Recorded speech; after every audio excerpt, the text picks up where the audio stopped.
Hürmetli vatandaşlar, yukarıdaki şeylerimizi sözlep ettik, görüp ettiğinler vatandaşlar. Bugün çislak 2022 yılı 12. ayının 27. günü. Endi sizlerle bir iki cümlede muhakeme kılaylı. Tünügün biz Wang Yi, Minister Wang Yi, Cumhur Taşkı İşler Ministeri söhbetleştik. O kişiye suallarını koyduk. Endi bugün tüyoksuzdu bu haber geldi. Bundan avval sizlerge men haber dedim mi, demedim mi bilmedim. Muş yılın ahırgıcı Rusya Prezidenti Vladimir Putin bilen Cumhur'un reis Xi Jinping görüşüdü dilgen. Tünügün macı, yani maşan şinmeyen nemeden bu doğruda haber verip bundak dedi. Görüşüş kayşı şekilde elip verildi. Mesela reis Xi Jinping Moskova gelemdi. Buna tayin dedi. Mesela Prezident Vladimir Putin Beijing gelemdi. Bu buna tayin 9. aydıla Semerkant'ta işkeyle görüştü dedi.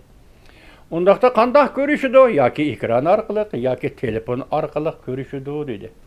Ben şu derhal oyladım ki bu görüşüş anca addi görüşüş emas. Addi görüşüş emas. İhtimal tarix ve zaman bu işki devlet rehberinin öz tıranı olturup söhbetleşini zaman tertibiga koydu. Tarixning tertibiga koydu. Dep oylashimiz mümkün. Şunda oylaşka haqlıq biz vatandaş. Çünkü bir yerde bir asas var. Herkes unutmang. Uygur, akıllı Uygur, anasının oğuz üstünü pakiz emgen Uygur. Herkes unutmaydı. 2021 yıl 6. ayının 16. günü Amerika Koşmuş Ştatlarının prezidenti Joe Biden Cenbe'de Rusya Federasyası'nın prezidenti Vladimir Putin bilen görüştü. Ben şu vakit hüküm kılıp ne mi dedim? Keyin sözlügen sözlerim talak ettim dedim. Ne mi dedim? Uygur meselesi.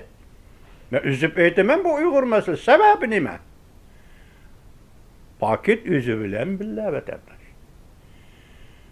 2021 yıl 6. ayının 14. günü Amerika TBS televizyon stasyonunun dağınık muhbiri Simon Efendi Moskova'da Kerimil'de məxsus ziyaret Prezident Vladimir Putin'i məxsus ziyaret kılıp iki meseleni oturup koydu. Birincisi Tayvan meselesi. Bu nime deselik Bismillah'si degendek bir gap. Yaki bir piyade sinçay degendek bir gap. Asaslık mesele nime? Uygur meselesi. Kendiliği koygan mesele Uygur degen bir millet varken, Uyguristan degen bir devlet varken kıskısı. Senin bu doğruda nemi ihbadan, nemi göz karışın ba. Hazır bulanın kişilik hukuku meselesi doğrusu bütün dünya gap kılıvatıdı.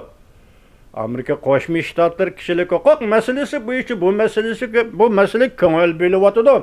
Senin fikrin nime dep sual koyganda Prezident Vladimir Putin dedi men bilmem Uygurları bilmem Uygurları kögendim. Uygurlarını bir qatim Beijing'de körgendim. Ula hazır Cumhur Kompartiyası tüzüp bergen siyaset asıda baxtiyar yaşavatıdı. Elbette bu diplomatiya sorunu da vatandaşım. O diplomatiya sorunda igizmi gep kılanmaydı, pesmi gep kılanmaydı. Sual ki yarışa diplomatik revişte cevap verdi xara. Diplomatiya kaydis bu işi cevap verdi xalas. Manu muşu işenç, bana şahsen bana işenç ata kıldı. Kattı gep, Amerika Koşmuş Ştatlarının dağınık muhbiri Simon Efendi Krimel Sarı'da Prezident Vladimir Putin'ga Uygur doğrusu sual koydu. Kattı gep. Bu tarih belgilegen kattı gep. Uygur'un arzusu armalları belgilegen kattı gep. Bu kattı gep vatandaş. Hazır bu adli liksiyelerimizle bunu sizler sözlep düşündüremeyimiz mi? Hiç bilemeyimiz bu iş ne? Bunun yıldızı, bunun tarihi bek uzun, hem bek mürekkep tarih bu vatandaş. Lekin şartım boldu, geplim boldu. Prezident Vladimir Putin'ga Amerika'nın dağınık muhbiri Simon Efendi sual koydu. Uygurların kişilik hukuk meselesi var. Uygurlar doğrusu nime gipin var dedi. Şundak mı? 2021 yılı 6. ayının 10. günü. Bunun da avval çuğa. 2021 yılı 3. ayının 18. günü Amerika Qo'shma Shtatlarının Alyaska ştatida Yangi vekilligidagi Jungo vekiller ömüge yetip geldi Alyaskaga. Amerika Qo'shma Shtatlari Davlat ishlar kotibi Antony Blinken, Amerika Qo'shma Shtatlari Aqsaray Davlat bexatarligi maslahatchisi Jack Sullivan yig'inga qatnashdi, suhbatga qatnashdi. Yangichining qila olgan cho'ngi gibi nima bo'ldi shu vaqtda? Jungo'ning buchi cheyita. Bundaq gaplarni jungo'liklar ko'takashingni deydi, qabul qilmaydi. Bu adidin aşqan artıqçı qo'pollik, diplomatiya sohasi qo'pollik deyli. Lekin o'tirdi bo'lgan gapning nima ekanligi siz bizga natayin. Mushundaq gap deb aytib bermaymiz. Gumonimiz yoki tasavvurimiz Uyg'ur masalasi. Şuna muşu işki söhbət. Birincisi Prezident Joe Biden bilan Prezident Vladimir Putin'in cenve söhbəti. Kattı gap. İkincisi Amerika Qo'shma Shtatlarının Davlat ishlar kotibi Antony Blinken bilan shundaqla Aqsarayning bexatarlik maslahatchisi Jack Sullivan bilan Yangi va uning diplomatiya gruppasi o'tkazgan Alyaska suhbati bugungacha shundaq keldi deyli. Vatandaş, men o'tganda bir qator shundaq dedim. Bu suhbatning bir natijasi bo'ladi, bir oxiri bo'ladi deymiz.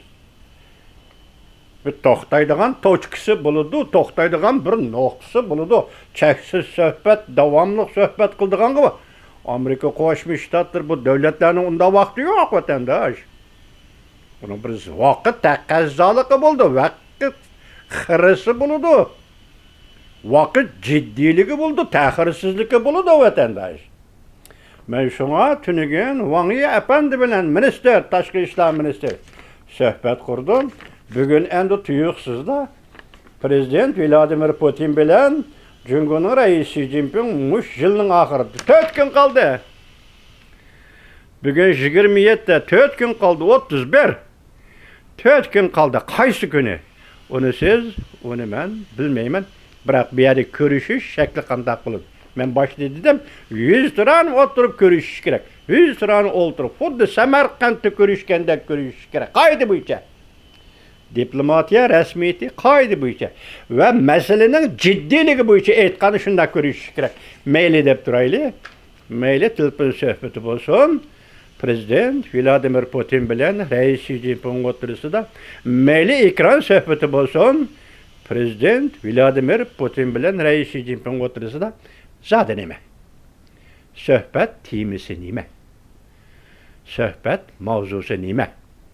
Uyghur meselesi xalqaraga çıktı. Qadam örlep çıktı. Hazır Uyghur meselesi xalqaranın meselesiga aylandı vatandaşlar. Bununla ahkımıl devletle Amerika'da ahlaklık devletle ilgi boldu. Garp dünyası ilgi boldu. Nimi deysen? Bu meseleki nimi deysen? Bu yerde kişilik hukuk mu? Bu yerde kırgınçılık mı? Bu yerde bir milleti yok otuş mu? Bu mesele vap oturgu çıktı. Nimi deyip cevap verirsen? Meselenin tügünü şu var. Nima deb javob bersa? Jungo hukumati bunga birdama deb javob berish kerak. Javob nima bo'ldi? 11-oyning 24-kuni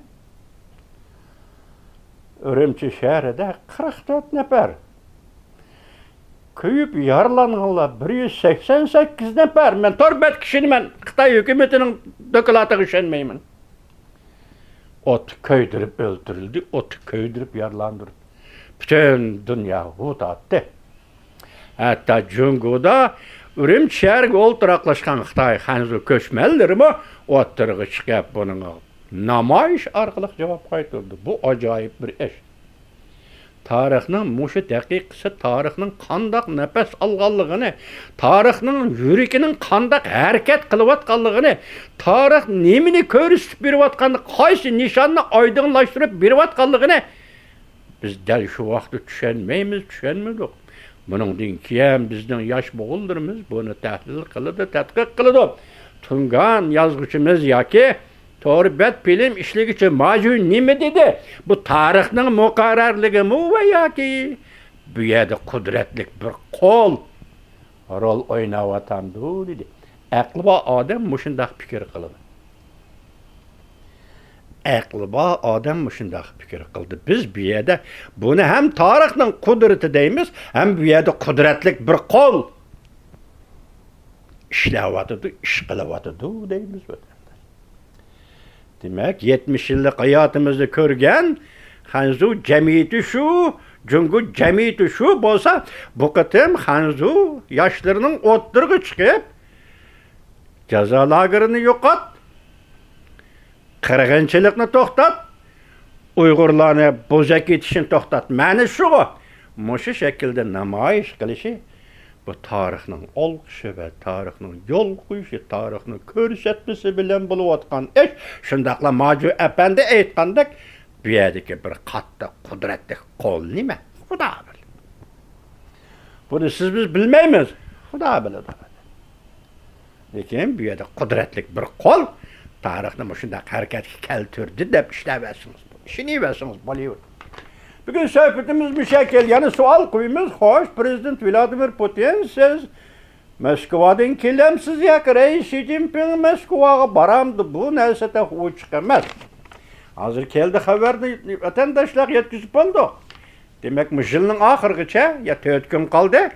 4 gün içinde Rusya Federasyası'nın Prezidenti Vladimir Putin bilen Cumhur'un Reis Xi Jinping görüşüdü. Onun arlıqıdı silahı neme degeni de vatandaş.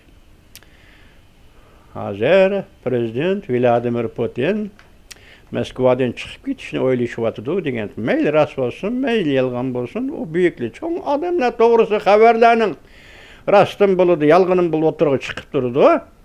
Neme degen tok, Venezuela ilağı ketemen deptu, Argentina'ya ketemen deptu, Cumhur'a ketemen dese kubul kılmadı.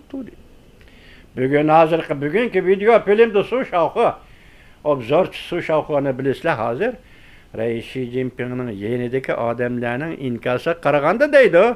Bu kişi Reis Xi Jinping istifa berip, chet elge chiqib ketishni ko'zlab etibdi deydi. Buni rost qanchalik, yolg'on qanchalik buni bilmaymiz. Lekin boshda biz sizlarga vaziyat to'g'risini nima dedik? Xi Jinping'ning g'aljirlashgan siyosiy hokimiyati dedik. Demak, bir hokimiyat oxirgi chekka yashaydigan ömrünü yaşab bo'lib, oxirgi chekka yetib kelganda o siyosiy hokimiyatning g'aljirlashidagi bu muqarrar. U mustabid hokimiyatla bo'ladi ekan, uning g'aljirlashidagi muqarrar. Bunu bugün pulu qaraydigan yillar shundaq dedi. Bu jarayonlarni qanday qilish ikinci, hozir sizning bizning diqqatimiz Moskva suhbatimiz 4 kun ichida o'tkazildi. Nima mavzu? Mavzu nima? Biz başta so'zlab keldik. Nuqtaliq. Masalan, eg'iz qilib başta so'zlab keldik. Bu qatim Rossiya Federatsiyasining prezidenti bilan Reis Xi Jinping o'tirisidagi mavzu nima? Muhokama qiladigan mavzu nima? 2022 yıl ahırlaştı. Dünya 2023 yılı qarab ketyapti. Hazır ko'rsatdik. Amerika Qo'shma Shtatlar Davlat Majlisi ikki partiya mansublarining Jungo to'g'risi aytganlarini, Jungoning xiraslariga Amerika qattiq qo'l bilan javob qaytarishi lozim.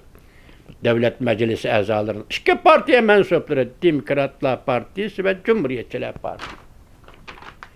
Mana shu leksiyamiz vatandaşlar. Endi ata sizlarga so'zlayotganimiz, ya'ni uchirib berib qo'yay. Ata Xudo xolis hammamizni Alloh aman qilsin. Nima dedi? Tashqi ishlar ministri Ukrainaning Kolba, Dmitriy Kolba tinchlik suhbatini eg'izga oldi. Şartlarni qo'ydi. Rossiya xalqaro sudga javob beradigan yo'lga yuzlanishi kerak. Şu vaqtda biz tinchlik suhbati o'tkazaymiz. Lekin bir hukmni bu kishi falsafiy nuqtada o'tirib qo'ydi. Urush tarixdan bir urush, bir tarafı urush, bir tarafı diplomatiya bilan oyoqlashib keldi dedi. Buna dikkat kılın. İkincisi şu Kolba, Tashqi ishlar ministri Kolba, Ukraina'nın Prezident Zelenski'nin Washington ziyaretiga nait yuqori baho berdi.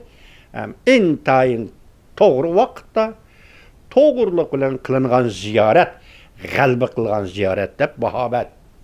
Buning Alloh xolisa vaziyat yana jiddiy o'zgarish bo'lmasa, ati buni sizlarga maxsus tahlil bilan yetkazamiz. Bugungi bu muhokamamizning diqqat nuqtasi Moskva suhbatimi, Beijing suhbatimi? İki davlat yilning oxirida suhbat o'tkazadi. Bu katta gap ekanlar. Yani bir sözünü deb qo'yaymi, sizlar deb qo'ygandim, yana bir takrorlab o'taymi? Barliq narsa Amerika Qo'shma Shtatlarining alqinida.